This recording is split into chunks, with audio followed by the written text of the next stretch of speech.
Selamat datang kepada program MB30 pada kali ini. Tuan-puan, program ini khusus untuk anak muda yang berusia 18 tahun sehingga 25 tahun untuk mereka tahu bagaimana untuk capai 1 juta yang pertama dalam hidup mereka.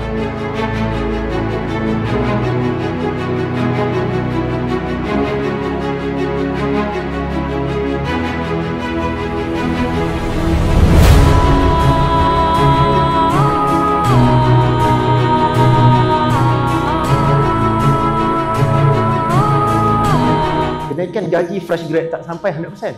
Tapi kenaikan kos hari hidup berbanding 20 tahun yang lalu. Mungkin 200 atau 300%. Kalau nak ikut sepatutnya dulu dengan sekarang, gaji fresh grad hari ini sepatutnya lebih RM10,000 sebulan. Kalau nak ikut kos. Tapi realiti gaji RM3,000. Maksudnya mahasiswa sekarang, anak muda sekarang bekerja dengan gaji RM3,000 lebih miskin berbanding anak muda 20 tahun yang lalu. Untuk membina kejayaan, dua perkara yang sangat penting. Yang pertama, ilmu. Tapi sebab dia tak ada ilmu, dia bermusuh dengan kejahilan dia sendiri. Yang kedua, circle. Siapa berkawan? Kawan rapat kita.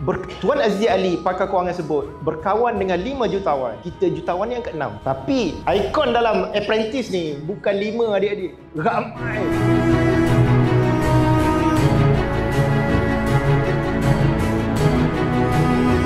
Dulu saya kerja engineer 5 tahun. Itu adalah active income. Active income tu maksudnya kita kena bagi masa kita dekat orang lain, baru kita dapat duit. Balik Malaysia, waktu saya masuk kerja tu, ada fresh grad local. Dia local university. Dia 2,700, saya 2,800. Saya belajar pecah-pecah kepala, beza 100 je ada. Saya dah ada 5 hartanah dah adik semua. Tapi 5 hartanah ni, saya tak boleh dapat pun 5,000 sebulan. Tapi dalam bisnes public goal, nak dapat 5,000 sebulan ni, senang. Committed belajar, rajin buat, dapat. Hari ini semua dapat ilmu, tapi siapa buat decision, dia akan capai 1 juta yang pertama.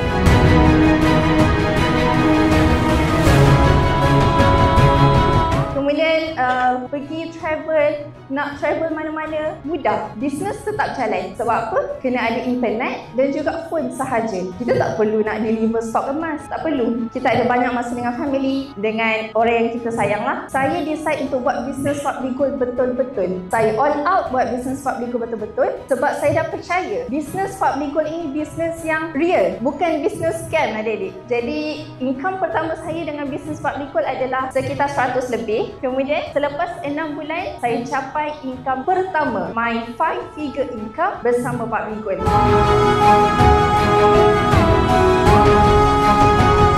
Dia seorang si rumah, umur 45 tahun, ada pendapatan. Dia kata, "Cik Zahra, saya dapat email pergi ke TikTok, saya menangis tak boleh henti. Saya sangat terima kasih dan melalui bisnes Public Gold saya boleh bagi duit dekat Amak." Dia kata, "Bagi duit dekat Amak, I have time, I have ni. I tak boleh berhenti nangis ni. So, saya tak sabar nak tengok apa perasaan dia nanti pergi Cape Town." Saya dah naik Emirates tu confirm setiap tahun, insyaAllah. Jadi untuk adik-adik semua, masa depan negara sebenarnya terletak kepada anak-anak muda di Public Gold. Sebab di sinilah berkumpulnya anak-anak muda yang baik, yang ada misi yang besar. Jadi masa depan negara terletak di tangan dan juga wawasan adik-adik, berhenti semua. So success is relatable. Siap datang.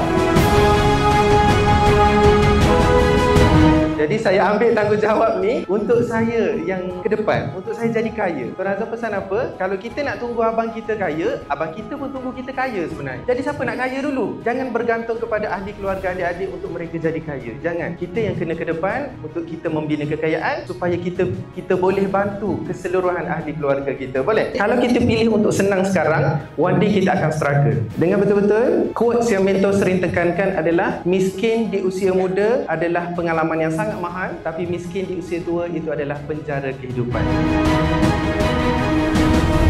Ya, especially yang umur 18 tahun, 19 tahun, 20 tahun. Kalau dah kenal sekarang, buat betul-betul. Saya dah rasa menyesal sebab saya mula lambat. Sekarang saya umur 23, saya start buat betul-betul lebih kurang tahun ni.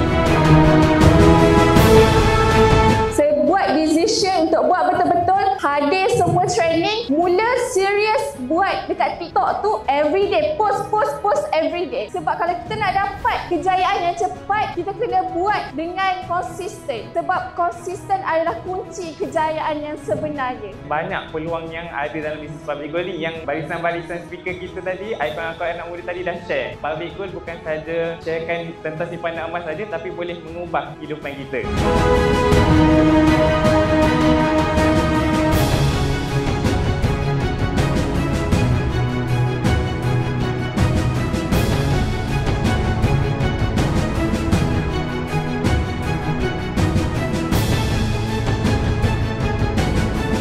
Hari